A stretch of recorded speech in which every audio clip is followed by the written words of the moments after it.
For the past 5 years, I've been writing on geopolitics for massive Indian publications. And in this video, I'm going to walk you through all of the research that proves how the Philippines is another center for the American power game, all the way from 1960s to 2025. If you stay with me until the end of this video, I will show you why I need you to join me in this effort to inform the general public. I also have an announcement at the end of the video.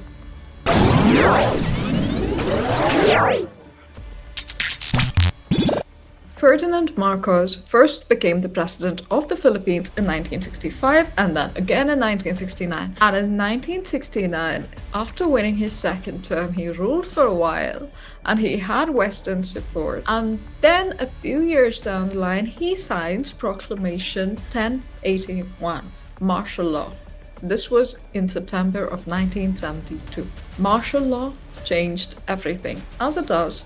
In 1975, the then Prime Minister of India, Indira Gandhi, also signed the Emergency Act, which was essentially the same thing as martial law.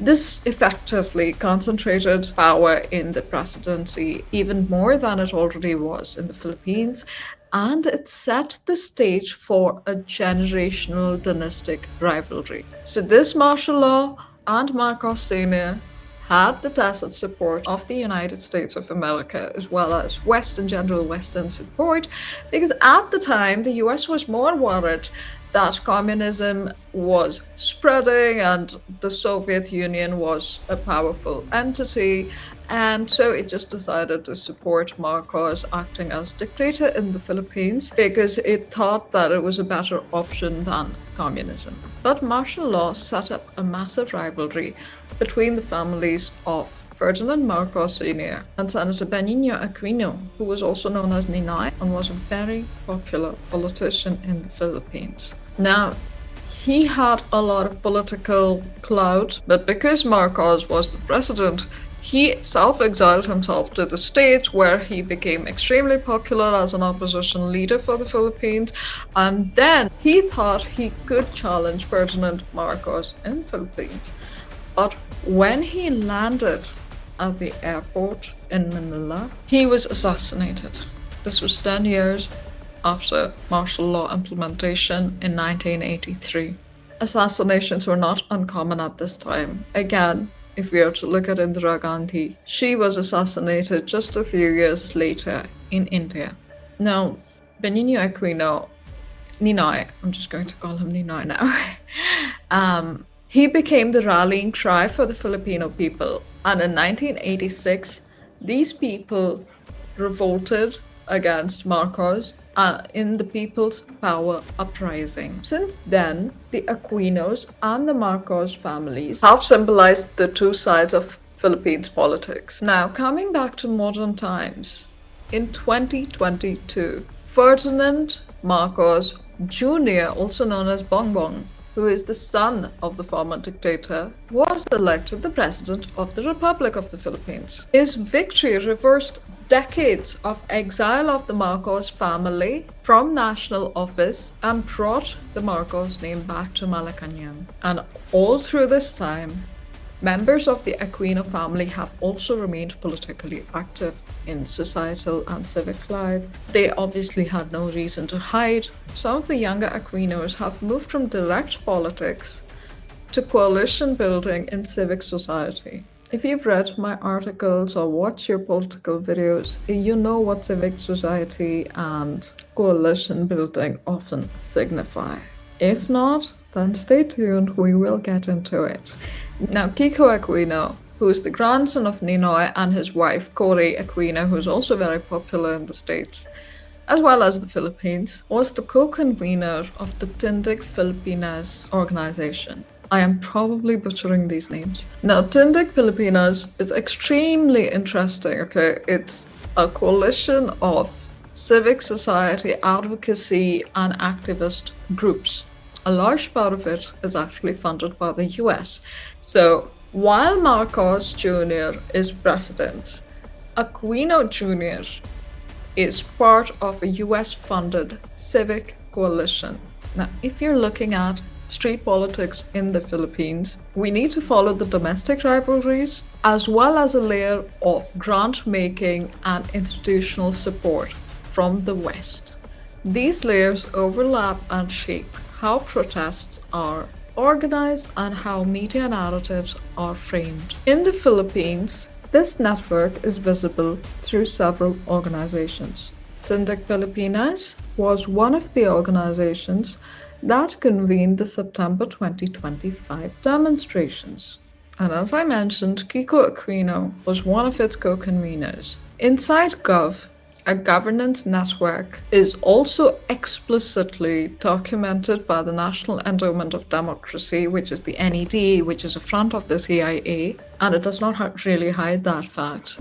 So InciteGov is cited as a grantee of funds from the NED. There are newsrooms that are part of this funding architecture. Rappler has disclosed receiving donor-backed project funding for fact-checking and journalism resilience. Vera Files and the Philippine Center for Investigative Journalism also list support for investigative reporting, digital safety, polling, election assistance, governance programs, etc. Now, if some of these things have gotten your antenna alert because you are Indian, you're familiar with some of these points being discussed in India's domestic politics, these factors are often raised across Asia, especially in recent times, especially since the year 2022. But fact-checking has been around for probably since 2018. It became a massive deal. But we can go look at many nations in Asia where these formats of internationally backed projects became extremely familiar. Meanwhile, implementers such as USAID, NED, IRI, which is the International Republican Institute, these run civic education and government programs in the Philippines, along with the organizations that I mentioned previously who function as their on-ground support for these programs. These governance programs, including media NGOs, received funding of about 198 million US dollars in the Philippines in the year 2023. These are disclosed fundings from the grants and the institutions that it flows down to in the Philippines, right? And as I mentioned, apart from NGOs, the other visible channel is so-called independent journalism and non-profit newsrooms.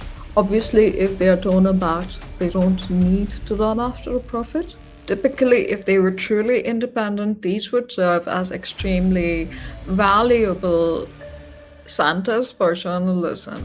As we can see, most of these are not truly independent if they are foreign-backed. What happens today is that viewers are deeply disinterested in detail overload. Like, probably 93% of you have already jumped off this video. People consume much more mindlessly, switching from channel to channel unless every second holds our attention. This causes a lot of content pretending to be educational to be actually extremely harmful. It is disinformation disguised as education. There are outright lies that become credible just on the basis of their platforming. So for example, in your mind, there's a professor who's extremely credible to you. There's a news channel that is extremely credible to you because you used to watching it, you've seen your parents watch it, and anyone coming on this platform and saying something about a country that you're not really aware of or particularly interested in, you believe that because you're consuming that peripherally, you're not particularly attentive towards what is being said, but the mind absorbs it, right? So that creates a ripple effect that goes from disinformation to actual propagandization. I mentioned fact-checking and resilience when talking about those newsrooms that are USAID and NED funded. If these words did not get your antennae alert, I would be concerned. I wish this were more like a Zoom session and than if you were actually here. I wish I could see your reactions while I discussed the organizations, walked you through the table and the diagrams and the funding and the sources and the people involved, and saw your reactions. But in this age of information, what is happening is that we are going in as blank slates, almost asking to be indoctrinated. This is absolutely not a bad thing if you're working towards a specific goal and need motivation. For example, I watch videos on personal finance in the background all the time. That's one of my focus goals for this year. But if I choose my worldview and I allow my ideologies to be shaped by what I hear on the internet rather than what my own experiences and studies show me, I am being a willful participant in someone else's political drama. This is the goal of most media organizations in the world, which is why anyone with adequate media literacy and critical thinking capacity is going to set themselves apart immediately in this era. Now, I know most of my audience so far is Indian. I promised on my Twitter profile that I would take you on a sleuthing mission where you are all detectives as well. This is because a lot of the information that I have for this video and other videos that I've made is publicly available, but no one is documenting it in a structured way. So I need you to listen to the organization names and search for them, then hunt down their funding, then check organizations in other countries that are funded by similar entities. Check how many organizations are funded by the International Republican Institute across the rest of Asia. Check if the recipient organizations have been part of protests. For example, Students for Free Tibet was listed publicly as a partner on the website of Hami, Nepal. If you've watched my last video, you know that Hami, Nepal has been a massive player in organizing the recent protests in Nepal that saw the parliamentarians being attacked. The wife of a former prime minister was burnt. Students for Free Tibet, or SFT, was listed as a partner for the organization that was part of these violent protests. Now, Students for Free Tibet also exists in other Asian countries, even in India. They are openly funded by USAID. As a detective, this is going to be so fun for you to snoop into these linkages. In the age of internet and AI, you should not have any trouble. Once you've found something exciting, I want you to type your results in the comments. Anything that is more exciting for me that has not been mainstreamed yet on Geopolitical handles, it's not been covered by other people so far, I will be calling out in my next video. You can let me know if you want to be anonymous or if you're okay with your name being read out, but I will include your research in my upcoming videos. I've also recorded my own research because there's a lot of organization names that you need to look at, so you might not want to watch this in video format again. So I've recorded my research in a blog, which is linked in the description box below. So you can refer to it while going on your detective mission. So as I laid out in my last video, Asia is being burned for strategic purposes. Beyond the Philippines, US funders maintain a very visible presence in South and Southeast Asia. The National Endowment for Democracy's Asia grant listings in the fiscal year of 2024 show active portfolios that list Bangladesh, Nepal, Indonesia, and the Maldives. Yes, exactly the same nations that have seen a spate of recent violent protests, and the NED explicitly names Philippines partners in its grantee list.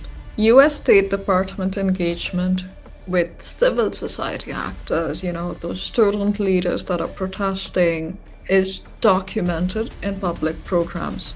Public NED and USAID materials identify national networks and media initiatives as grantees or partners, while national NGO disclosures across several countries list funding and project partnerships. By the way, many of these NGOs work legitimately with the elected government as well.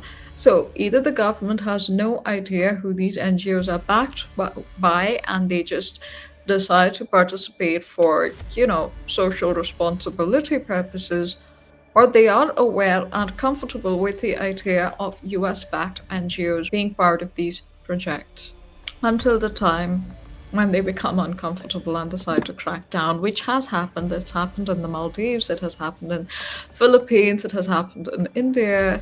So these shared tactics, training programs, and cross-border networks appear in reporting on protests in Bangladesh, Nepal, Sri Lanka, Indonesia, Maldives, and the Philippines. And this forms a documented regional map of donor-funded NGOs, media initiatives, and convening networks operating in multiple countries. In Indonesia, also, the pattern is very clear. Independent outlets like Remotivi, Project Multatuli, again I'm butchering the names, I apologize, are part of a media ecosystem that openly relies on US donor support. When US donor funding was frozen in 2025, these outlets reported disruptions to their operations. Regional outlets such as New Narrative, documentary groups like Watchdog have received USAID funding. Hami Nepal, Federation of Nepali Journalists, Freedom Forum, Accountability Lab have played a pretty public role in the mobilization during the protests and are all USAID funded. Either they have been part of the protests or they have written in favor of the protests in Nepal. In Bangladesh, Netra News is a prominent case. Whether it's the Bangladesh National Party, the BNP, or the Awami League, both of these parties have extreme centralization of power, during which members of the other party are sort of coerced to be in exile. And so Netra News is an exile-based investigative newsroom, and it is documented in NED materials as a recipient of NED support. There are several other Bangladeshi outlets that appear in donor listings and press freedom reports as beneficiaries of media capacity grants. I'm not going to list out every single one of them. Like I said, you are going to be my detective as well, and I need you to find out, apart from Netra News, which are the smaller organizations that have received these grants. In the Maldives, small civil society organizations and journalist associations also link into the donor ecosystem. The Maldives Journalist Association and the Maldivian Red Crescent, which is like the Red Cross elsewhere, they appear in the International Federation of Journalists, FCDO, which is the Foreign Commonwealth and Development Office, program pages. In fact, while Twitter does not encourage any links from outside on its own platform, my post from Substack, where I listed a mind-boggling depth of NGOs and media organizations in the Maldives being funded by the US and Europe, reached very far and was seen by people in certain decision-making roles as well. So I am again encouraging all of you to jump into this research, because for now it is hidden in plain sight. Take the names of the organizations that I'm listing here and do your own deep dive. These videos and blog take me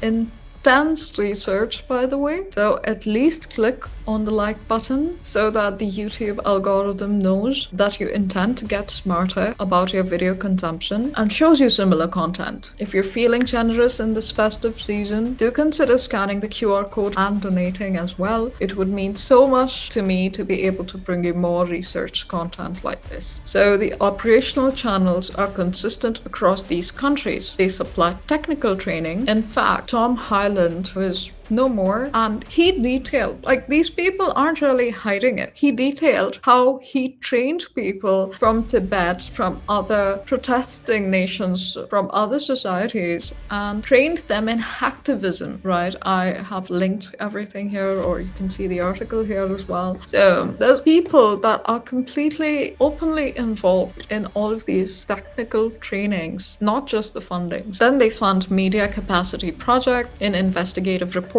fact-checking, digital security, etc. They publish polling and research that feeds into domestic political debates, right? So this is coming from abroad. This is creating a narrative. This is creating research and polling and surveys that are then used in the domestic debates and the political narratives within that country. They also engage through embassies and consulates. As I mentioned in my last video, the rapper Balein Shah, who is now the mayor of Kathmandu, and part of the protests in Nepal had met with the American representative in the US Embassy and was properly engaged with the State Department. The effect of these programs is to expand the capacity of local actors. They train organizers in communication, mobilization, and provide resources that make protests larger, faster, more resilient to legitimate state action. In Indonesia, editors said that US funding freeze left them unable to continue key investigations. Now, please note that these key investigations were always from a particular side that benefited certain politics. In the Philippines, such newsrooms and civic groups amplified corruption allegations that fed into the September 2025 protests. Nepal, Bangladesh, all of these narratives drove crowd mobilization. The Philippines is as vivid a case as any of the more recent ones in the Asian Autumn color revolutions. This parallels the Arab Spring, and so I'm calling it the Asian Autumn. The Marcoses and the Aquino families have been at the opposite sides of politics for 50 years. So when international funding strengthens networks that are linked directly or indirectly with one side of that rivalry, it raises sharp questions which I want you to ask. Foreign funders say they support democracy, transparency, and accountability, but instead they funnel money in to unleash chaos. Of course, it takes some critical mass support to build up to a stage where action is taken and violence is unleashed, and in the meantime it keeps on functioning in the background, creating dependencies of people in domestic situations. The September 2025 demonstrations had an Aquino convene many of the organizations that supported the protests.